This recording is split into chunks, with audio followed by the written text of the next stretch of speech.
位觀眾去睇下呢單事件啊，有4個中國人要逃命，係俾詐騙集團追住，直接跳車走人。事件發生喺泰國達府嘅微索，呢個事發地點都幾有趣，因為我哋新聞團隊之前都去過現場考察，嗰度其實係一條人口販賣路線。大家一齊先睇下，就係由貼住湄南梅河。喺泰國達府微索區化西魯瓦鎮，有個中國男仔開咗車門出嚟，之後就試下幫咗另外3個中國朋友，佢哋4個人最後都一齊逃生，就係呢度啦。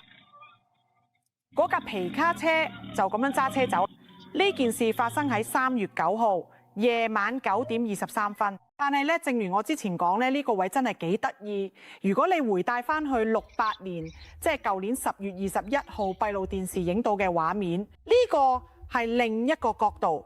但係其實同頭先嗰個位好近，影到一架灰色皮卡車揸過嚟停低，之後有3個男人行去架車，拉咗個中國人落車，然後帶咗入咗間屋。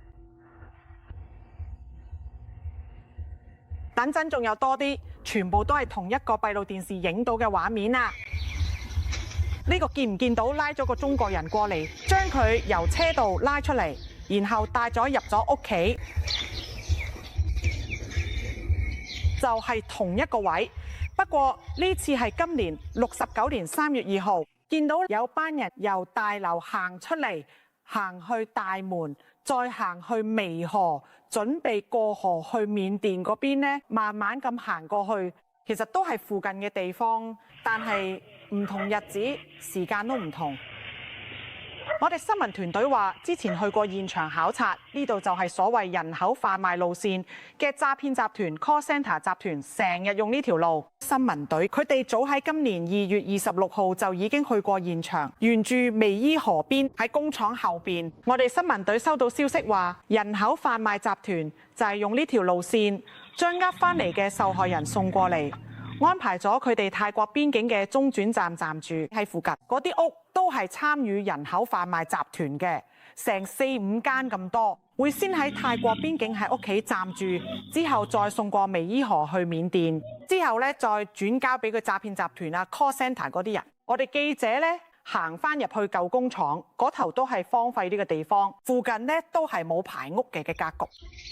有緬甸人租住喺度。呢度就係中國人俾人呃佢嘅地方。根據閉路電視畫面，仲聽到有人嗌住求救，就係立呢個位。但其實呢度係間出租房。呢個位可以話係一個人口販賣同詐騙集團會喺度送人過去緬甸啦，亦都會接咗人由緬甸翻嚟啦，然後先喺附近嘅排屋暫避一陣。呢度可以話係人口販賣嘅一個大據點。其實有2種情況，一種係俾人呃咗過嘅人，亦都有啲人係自願過去幫詐騙集團做嘅。新聞團隊收到線報，話呢度嘅人每日都會過河，雙方都會協調，有泰國幫，有緬甸幫。喺微索縣院長 Kampong Pipat Montrikun 同我哋新聞團隊傾，佢話4個中國人逃命嗰單嘢係真係有2個男人2個女人，係真係由詐騙集團度逃生出嚟，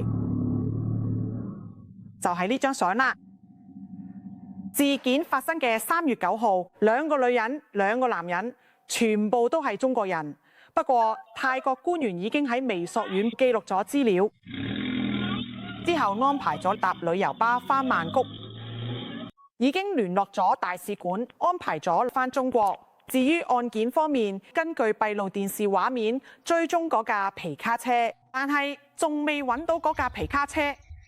根據閉路電視畫面呢，其實都幾清楚嘅，都想請官員再加把勁，繼續追查，揾到之後會帶返問話，跟住依法處理。依家已經下令沿住邊境嘅村長同里長要24小時嚴格巡查，防止佢嗰區有人口販賣活動。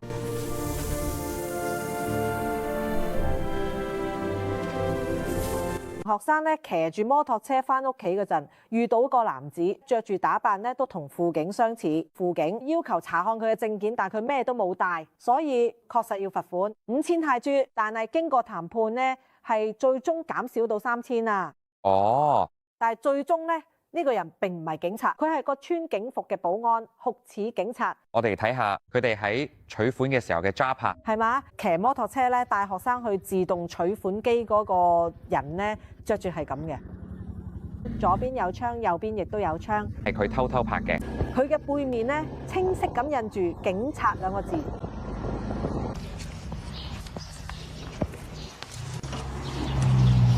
着得仲齊過一般交通警添，咩裝備都有，連警棍同槍都有。呢條片就係有人睇啲 post 話有個身形肥肥地嘅男人着住制服，好似警察咁啦，身上有槍又有警棍，揸住電單車停低之後咧就向學生收5000蚊罰款，仲有講㗎，最後減到3000蚊。喺條片入邊見到呢個男人帶住個學生去 ATM 之後就收咗錢。由於佢係學生，下課之後咧佢開車，結果俾警察搜查，警察就話要罰5000蚊啊！佢打電話俾家長，家長想同警察傾下，警察話咧唔可以傾啊！家長話咁樣都幾可疑喎，如果警察真係做啱嘅，點解要驚人錄音呢？講下講下又減到3000蚊，仲話唔會有收據添。呢條片出咗之後，好多人都批評啦，話喺罰統府嘅警察做嘢有問題，搞到罰統市警署個 Facebook 都要出 post 解釋，話已經初步調查咗件事，發現事件入邊出現啲人其實唔係警察嚟嘅，其實係義務警察或者叫義工，佢幫手做地區警務工作嘅。至於收錢，呢啲做法係唔符合國家警察局嘅規定同埋操作指引㗎。都有講到話咧，市區警署咧對呢件事咧